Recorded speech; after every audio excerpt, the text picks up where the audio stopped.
নমস্কার, জয় শ্রীকৃষ্ণ। আজ আমি যে বিষয়ে আলোচনা করব সেটি হলো কেন 7 সন্তানকে নিজের হাতে ডুবিয়ে হত্যা করেন মা গঙ্গা।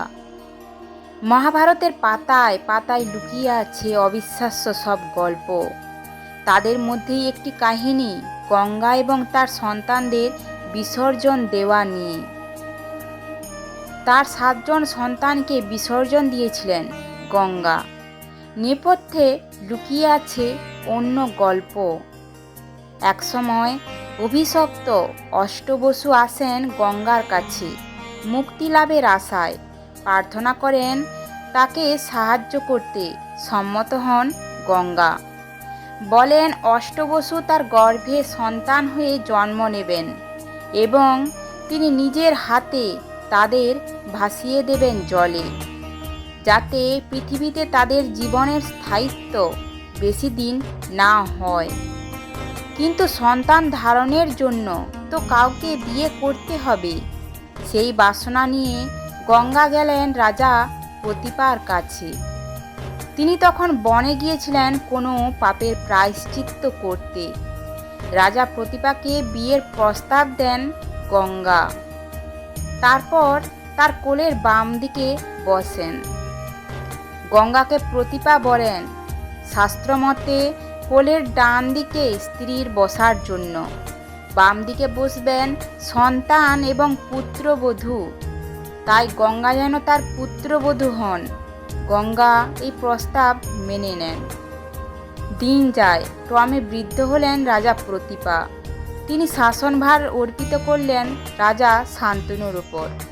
সেই সঙ্গে নির্দেশ দেন গঙ্গা যদি কোনোদিন বিয়ের প্রস্তাব দেন শান্তনু যেন রাজি হয়ে যান।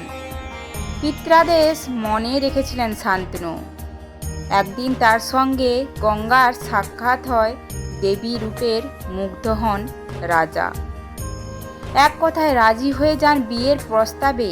তবে গঙ্গা তাকে শর্ত দেন বিয়ের পরে তিনি সন্তান নিয়ে যা খুশি করবেন। শান্তনু কোনো প্রশ্ন করতে পারবেন না, বাধাও দেয়া যাবে না যদি এর মধ্যে একটাও হয়।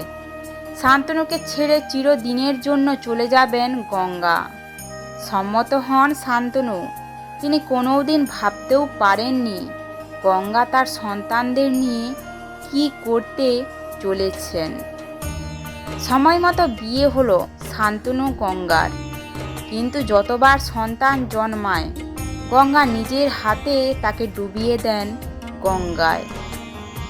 শান্তনু ক্রুদ্ধ হন, কিন্তু মনে পড়ে যায় নিজের প্রতিজ্ঞার কথা। গঙ্গাকে হারানোর ভয়ে কোনো প্রশ্ন করেন না তিনি। একে একে 7 বার সন্তান হলো গঙ্গার।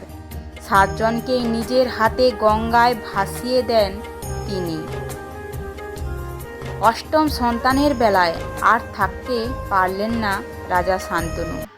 এই নৃশংস আচরণের কারণ জিজ্ঞাসা করলেন স্ত্রী গঙ্গাকে। গঙ্গা তখন জানালেন আসল কারণ। বললেন এইভাবে তিনি অভিশাপের কবল থেকে মুক্তি দিচ্ছেন অষ্টবসুকে। কিন্তু যেহেতু রাজা শান্তনু প্রতিজ্ঞাচ্যুত হয়েছেন, গঙ্গা তাকে ছেড়ে চলে যাবেন। ভুল বুঝতে পেরে রাজা শান্তনু বারবার ক্ষমা চান, কিন্তু তার কোনো অনুরোধ মানেননি গঙ্গা। তিনি চিরতরে চলে যান, রেখে যান তার অষ্টম সন্তানকে। শান্তনু বাধা দেওয়ায় তাকে আর বিসর্জন দেননি তিনি। সেই সন্তানের নাম হয় দেবব্রত। মহাকাব্যের ইতিহাসে যিনি অমর হয়ে আছেন ভীষ্ম নামে। আজকের ভিডিওটি ভালো লেগে থাকলে অবশ্যই লাইক এবং কমেন্ট করবেন। আর এরকম নিয়মিত তথ্য পাওয়ার জন্য এই চ্যানেলটি সাবস্ক্রাইব করে রাখুন।